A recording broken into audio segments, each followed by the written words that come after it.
Absolute pleasure to be joined by the explosive, dynamic, and deeply injured Glenn Maxwell on the show. No doubt doing this because he's now got heaps of time. Maxie, sorry for the circumstances, but welcome back to the show. Well, I'd like to say it's good to be back, but it's a shame that I'm free. Can you for those who are watching on YouTube, can you just describe the setup and what the next couple of months look like for you, or even just the next month? It's probably just that's the next 3 weeks, and the next 3 weeks hopefully looks a bit like the other leg. I'm pretty sure I'm going to be just stuck on this couch for a month and a bit. So I'm just trying to get into my Homer Simpson groove and sort of make sure my cheeks are well worn in, and I just be sitting here and chilling out, I suppose. So were you in the 4 to 6 bracket or the sort of 12 to 14 bracket? Like, how many beers had you had? It was probably 4 to 6. Which is embarrassing, because if I had been in the 12 to 14 bracket, I might not have felt it. So it would have been okay, and I would have been numb to the pain. I would have been all right, but I certainly felt every part of it, and knew exactly what I'd done straight away, which is it was pretty sickening. And my wife, when she sort of walked over and had a look at me, she's like, "Oh, it's probably just dislocated. It's fine. Just lay there. You'll be okay." And then when we got to the hospital, she goes, "Oh, it'd be funny if it was just dislocated, wouldn't it be?" And then I got the X-rays back straight away, and she's like, "Oh my God, I am so sorry. I just glossed over your pain like it was nothing." And it was pretty traumatic. So this is what we read, Maxie. Like, it was a freak injury due to an accident at a friend's 50th birthday party, running around a tennis court with his friends, when the pair tripped and fell, and the cricketer's leg became trapped. Fractured left fibula, out for 3 months. So that's what we read.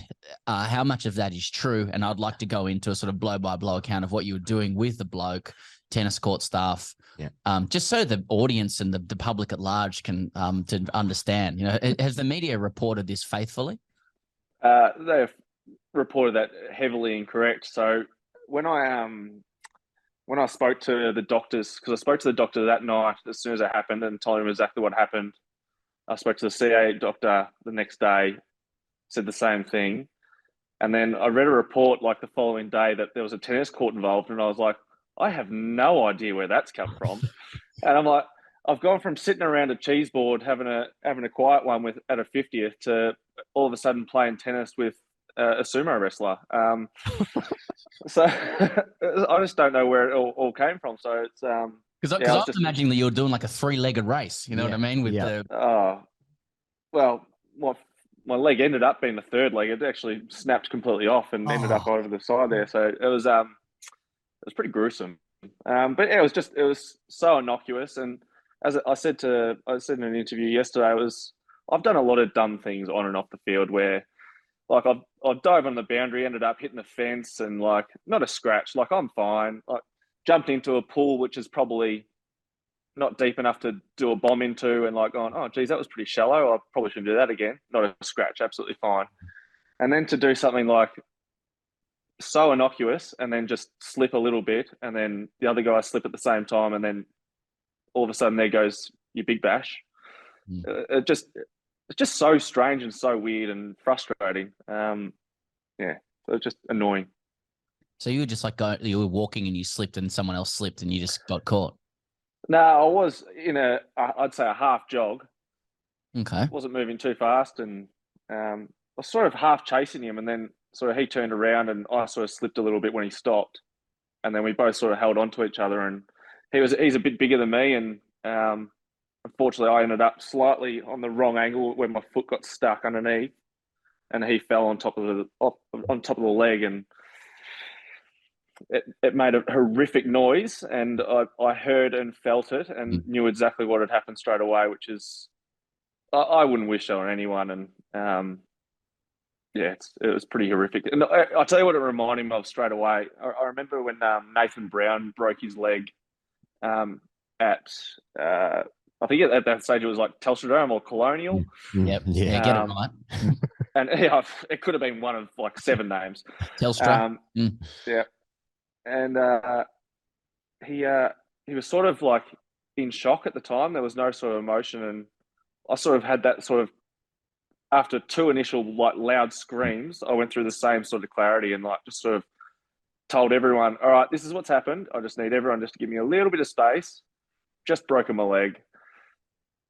If anyone could just like get me some, like a towel to lay my head on, and then we'll work out the next plan of attack. And then, so yeah, we laid there for about 45 minutes, and then finally got a hold of one of the Victorian team doctors, who said that I could be moved into a car and then driven to a hospital. And that was probably about a 45, 50-minute road over a lot of speed bumps while I'm holding my leg off the ground because I just couldn't put any weight on it. So it was probably, yeah, so that happened early 9 o'clock-ish, and then I got to the hospital about 11.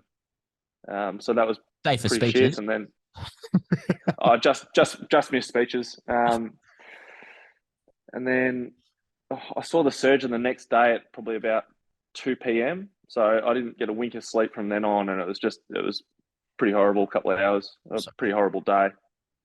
Have you had many messages I know during the World Cup you said happy birthday to Virat. Has he got in contact to say, well, you should put her on PL season? Has Johnny Bairstow got in contact saying stop copying me? Yeah. Jason Gillespie said, well, I did it on Tugger's nose. Have you had many messages of support? You would not believe it, but 15 minutes ago, just before our call, Matthew Elliott called me. And when his name popped up, I was like, oh no, he feels like this is our thing in common. We're both at Fitzroy Doncaster, and the first thing he asked was who it was, and I confirmed it, and he goes, I knew exactly who it was.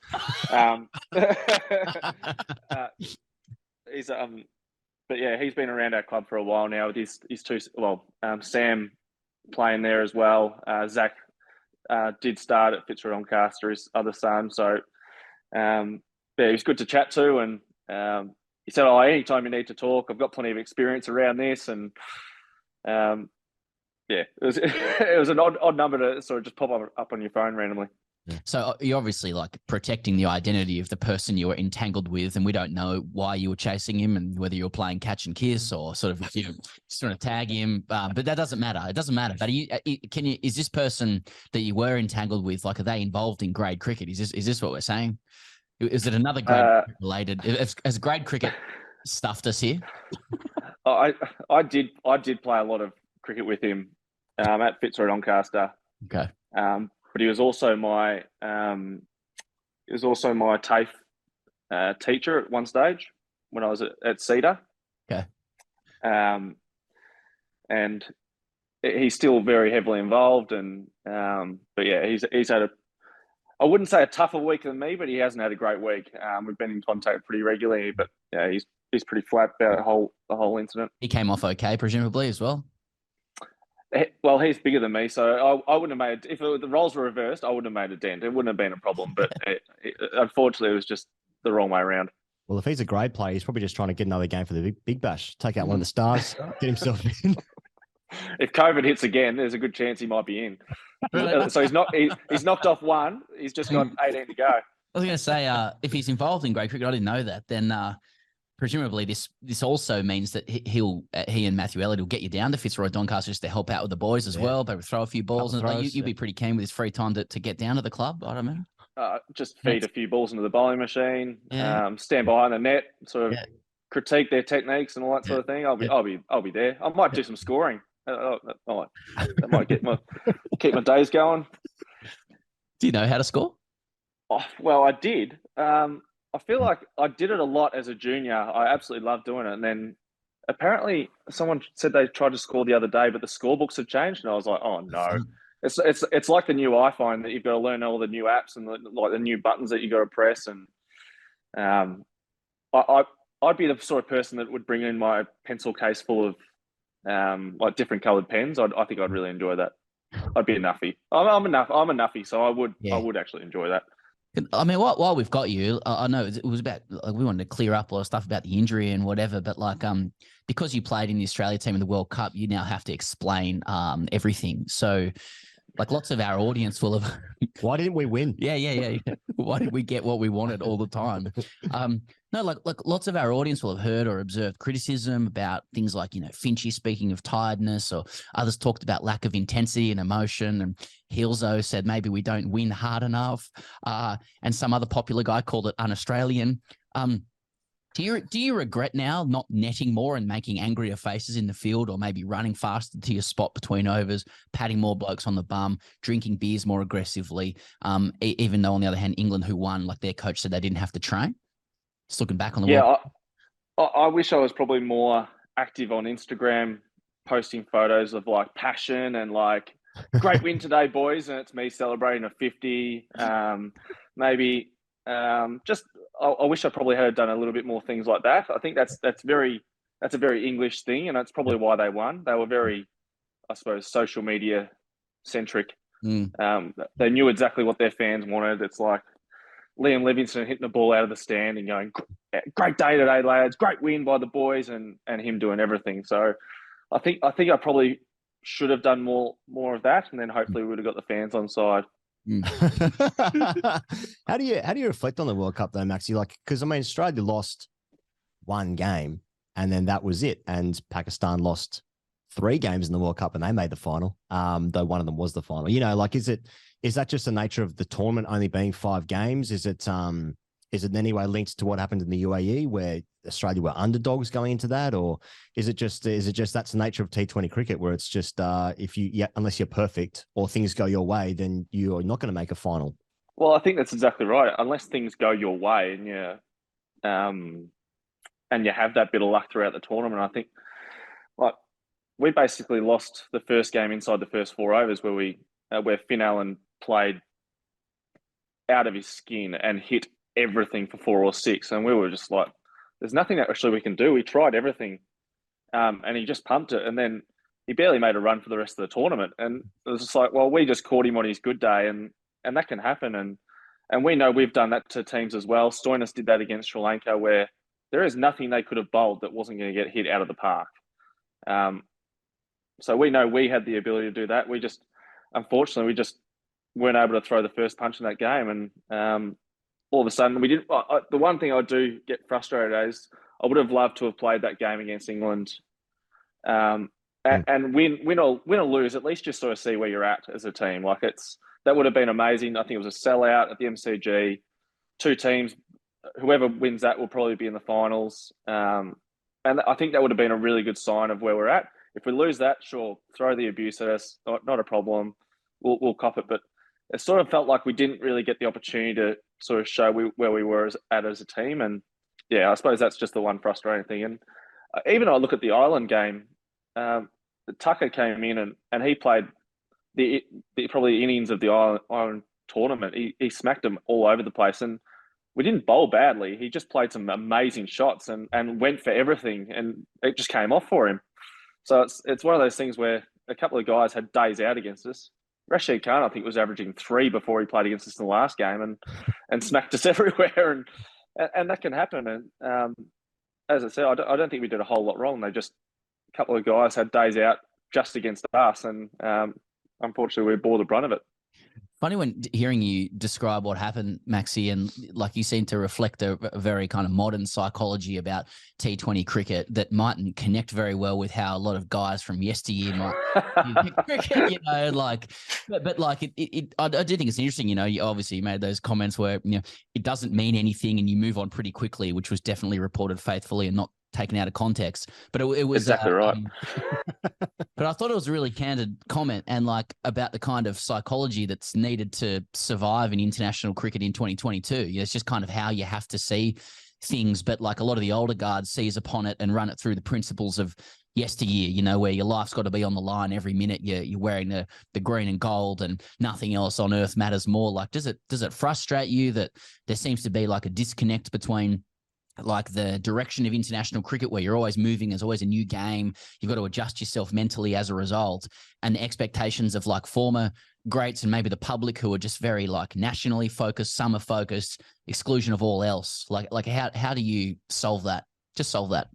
It's so hard, because I look at yesteryear, they're all our heroes. They're all the guys that we used to watch growing up. They played in their 2 formats. They played their one-day cricket. They played their Test cricket, and we all loved watching it. There was no other outside tournaments for them to be involved in. So we were basically just waiting the whole year for Australia to play in a tournament. And when they did, our full focus was there. These days, we've got cricket that runs 24/7, 12 months of the year, and players have to choose their own breaks if they want them. If they're out of form, they might want to keep going to try and find that form. If they're flying, they might want to break and have a month off here and there. And regardless of what decision you make, you'll get sprayed for it. You'll get crucified for whatever decision you make. And that's just the nature of modern day cricket. Like, we have absolutely no time off unless we choose to take time off because of the schedule and how many tournaments are on throughout the year. And as we said, I think we've got Pat Cummins now captain the Australian ODI and Test side. There's no way he's going to be able to play every game for Australia over the rest of his career. So we're going to have to rest our captain at certain stages because just the way the schedule is and the amount of Australian cricket that's going around the year, you actually can't physically play all 3 formats and stay physically and mentally healthy where you're able to give you 100% every time. So I think that there's a little bit of a disconnect in the fact that I don't think they quite understand the toll it takes on your body playing those 3 formats, the amount of other things we have to do, I suppose, these days. And yes, that comes with like extra money. Yep, we get paid very well these days, and that's a byproduct of what they did in the yesteryear. And they set the game up for us for us to have these opportunities these days. But we still find ourselves having to sort of, I suppose, defend ourselves for being cooked after playing 15 series in the space of a month, and sort of not having that empathy, I suppose, shown from up above. Mm. You're actually one of the only guys, though, that was trying to play more formats. It seems like, Maxie, you're going to play the Shield this year, and then to try and get yourself into the Test frame for that India tour in February and March. I mean, what does this leg break mean for that? Yeah, serves me right for trying to think about red ball cricket, and then all of a sudden the cricket gods go, no, we'll snap your leg for you, so you don't have to think about that. But yeah, I've said this before. I was actually really excited for the next month of cricket. Those 2 Shield games, I haven't played red ball cricket since 2019, where I played Shield for Victoria, and it was one of those things where I was really looking forward to it. After the World Cup finished, obviously we had that week break before the England series, so I knew I had these 3 one-days, and then straight after that to go into 2 Shield games, I was really excited, and I thought that was going to be a really good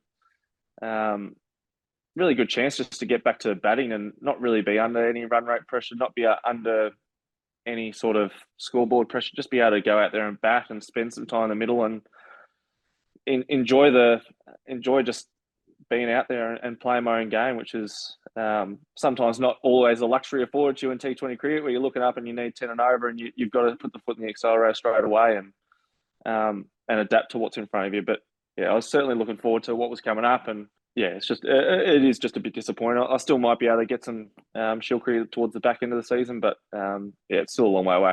But now you're obviously showing your commitment to your country, so the former greats will kind of we'll sort of be confident in you and praise that. So will you right now, like Pat Cummins, withdraw from RCB and the IPL and its money just to demonstrate you're here for Australia whenever we need you at any time?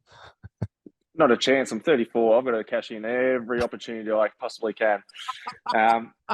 My career hasn't got long left, so I've got to make sure that I make every cent possible, and then I can retire very, very happy. But I've still got, let's be honest, outside of the IPL, or now I've got this basically 2.5, 3 month break.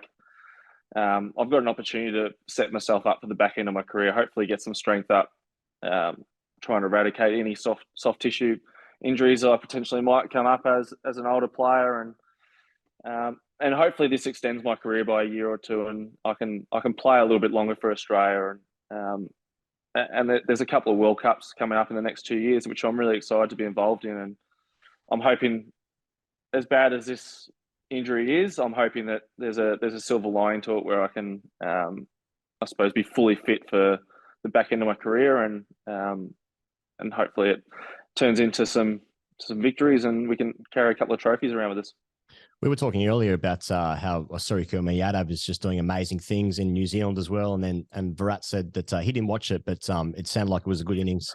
So I'm wondering if you had the time maybe to watch that innings and perhaps like what he is doing, what YADAV is doing is just unbelievable. Have you seen a guy in such touch before consistently? So this is how much of a nuffy I am. I didn't know the game was on, and I went onto the cricket.com app and I saw the scorecard from the first innings, and I screenshot and sent it straight to Finchy. I said, "What is going on here? This bloke's batting on a different planet." Because I said, "Look at everyone else's scores and look at this bloke that's 111 off 50. What is going on?" He goes, "Mate, he's way too good." So the next day, I watched the full replay on KO.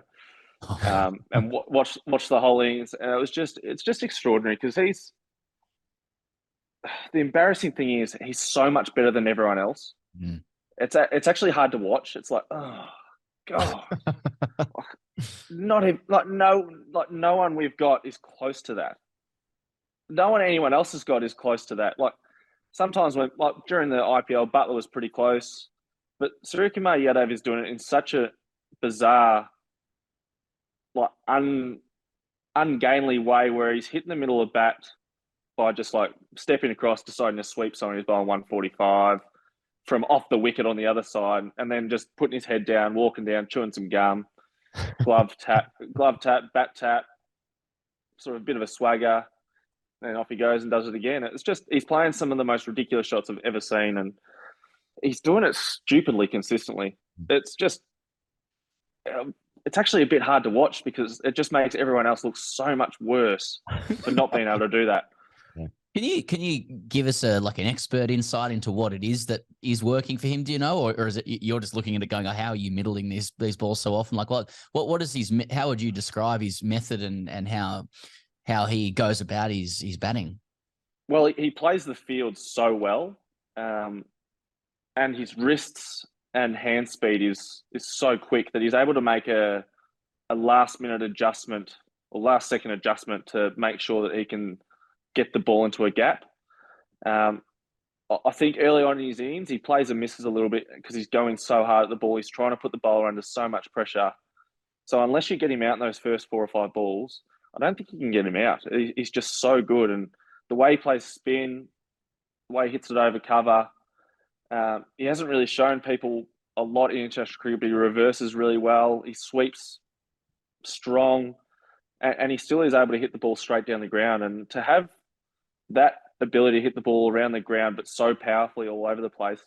I mean, he as soon as a quick bowls fast over the top of the stumps, all of a sudden he's already moving in position to hit a straight bat shot over fine leg for 6.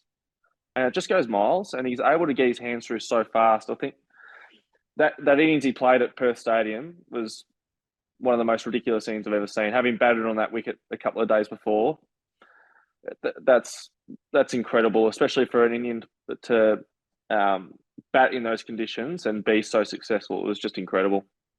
Yeah, he'll obviously be hoping for a Big Bash contract soon. Then, if he keeps playing like that, we don't have enough money in our whole entire cap to get him, so there is no chance. We'd have to sack every player and then sack all of our Cricket Australia contracted players, and then hope that he takes unders. How do you go watching the Australian team? Obviously, they're playing in the ODI series at the moment. Like I found, when you are injured, like not playing, if you choose not to play, then that's fine mentally speaking. But when it gets taken away from you, not to be able to play, that's excruciating, right? So how do you find watching the Australian team play and Smudge just sort of chip it around for 80 off 110? No, I actually really enjoy that. And the funny thing is, I think when they're in the field, I sort of go into captaincy mode a fair bit. So I'm already thinking about what I do, what I change, fields I'd have for certain things. And as soon as they make a change that I agree with, I'm like, yeah, great stuff, lads, great work. It's like I'm there. It's like I'm fielding it mid off, and I'm yelling at them, going, no, we need to change this. Nah, they've been going really well. Nice to actually get a series win over England. they've been such a difficult team to beat in white ball cricket for a long period of time. So for us to get 2-0 up against them is an awesome effort by the guys. Even after resting our captain after the first game, which was interesting. I didn't expect that, but looked like Hoff did a good job, and it'd be interesting to see captains today. I mean, you mentioned captaincy, Maxie. Everyone's been asked whether they want to be captain of the Aussie team. There's a few vacancies coming up. I mean, you just had Ricky Ponting come out in your corner. That's got to feel pretty fucking good, doesn't it? Hunter to come out, Maxie. It does feel pretty good. Actually, the stupid thing is, I did a interview with punter at Kookaburra about a week and a half ago, just before I got injured, and we sat there and talked about his cricket bats for about an hour. He brought them all into Kookaburra because they're doing a Kahuna Icon release this summer for the Big Bash, which I was supposed to be using. So I have to pass that on to someone else now. But it was awesome to chat to him. And then the following day, I played in the Vic Pro-Am golf tournament, and he was caddying for the other guy in my group. So we walked around the golf course for 18 holes talking absolute garbage, and didn't really talk any cricket the whole time, which was pretty surprising. But he's always been a close mate. We've been lucky enough to spend a fair bit of time together, and it was nice of him to mention me for captaincy, but doesn't really excite me that much, I think, for the Australian team. There's too much pressure. Everyone wants something from you at the Australian side, where when I'm captain of the Stars, no one cares. It's like, I can just sort of go off to the side and sort of, oh, well, yeah, it was probably my fault. But no one writes weeks worth of articles if I stuff up for the Stars, but stuff up for the Aussie team. All of a sudden your position's under pressure, you suck, you're holding the team back. Oh, it's not fun. It doesn't look like fun. So you're not winning hard enough. Not winning, not drinking beers hard enough, not putting Instagram posts up hard enough. Like, Is that why Hoff got given the armbags? He's not online like that, and that might be the first Australian captain that we've had since maybe Michael Clark. Obviously, Clark's online now, but like back in the day, AB, yeah. Is Steve Waugh on social media? I haven't seen. A bit of stuff, charity stuff in India, like hitting kids over cover, bowling to him. Probably shows I don't follow him, so that's probably not a good sign. I think that's where the disconnect is. We don't follow enough of the past players on social media. We found it. Yeah. We found it. What about the Stars captaincy then, Maxie? Do you have a sense of who might assume the role in your absence? No, I'm still captaining. I'm just going to do it from the sideline. I'm going to sit in a chair and just point fingers, and then blame everyone else when it doesn't work. Perfect. I'm not sure. We've obviously got a couple of your favourites, Stoyan and Zamps, who are probably in line to do the job. But I think we're lucky at the Stars. We've got a fair amount of experience, a lot of senior players that can sort of chip in. I think over the last couple of years, I've sort of tried to sort of spread the role, not have too much pressure on myself, and sort of get other guys involved to, I suppose, sort of release the burden a little bit, make sure that everyone sort of feels like they're involved and having a say in the decisions that are getting made on the field. So it's more of a team environment, more of a team decision, and win together, you lose together. And I feel like that's been good for the group. It's been good for the team morale, and hopefully that sets us up, I think, even for this year without having myself there. Hopefully the guys are ready to step in and take over. Just finally, an entirely speculative question, but you're sitting on the couch. You've obviously got a chance to scroll through social media. I mean, surely you've come across the great MANKAD incident from Victoria and Subbies cricket over the weekend. Of course I have. I mean, we just talked about at the top of the show, just as kind of like not passing judgment on anyone. It was just a great performance from everybody, and it's a great introduction to the summer of Australian cricket. Various things that were said, like rather than passing judgment, like what was your favourite part of that clip? Did you have any thoughts you want to pass on? My favourite part of the clip was probably the sideline commentary. The guys in the background just really giving the batter their absolute genuine thoughts, exactly what they thought about the whole procession of events, and they were honest. There was plenty of elite honesty going on from the boundary line, and I thought they said it exactly how they saw it. And to be fair, the batter's in the wrong. Let's be honest. If you haven't turned on the TV over the last 12 months and didn't know what was going on, it's your own fault. Stay in your bloody crease. And hats off to the bowler. He knew exactly what he was doing. He didn't even look like he was going to try and bowl that ball. Yeah. He ran towards the stumps. He didn't even start a jump. He just ran and just took the bails on. There was no load up. There was nothing. At the battle was miles out. It wasn't even close. And so if you get a little Village. chop out, It was village. little chop out over for RCB next year, Maxi, might have a look yourself if it's on, little non-striker run out. Well, I was considering giving it a try during the practice match against India at the Gabba when there was no crowd there. So I thought this could be like just a good tester.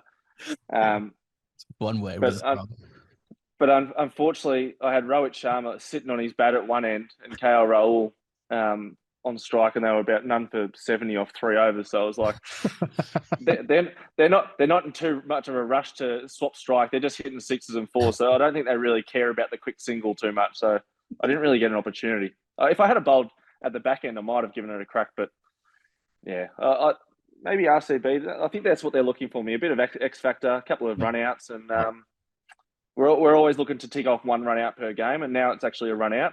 I'm going to try and achieve that for us every year. Every game. Every game. Every game. It's just a run out attempt. Yeah. Maxi, They'll start calling me Ravi Chandra and Maxwell. If they haven't already. Yeah. That's right. If they haven't already. Ravi Chandran, thanks so much, mate. And I think it's pretty big of you to submit yourself to this sort of stupidity. A difficult week for you, mate. So we're wishing you the best in recovery. But all that stuff aside, I also hope the mate that did it to you gets to go in the big bash and get you down to grade training as well. Let's hope for his sake anyway. Cheers, Maxi. Thanks, guys.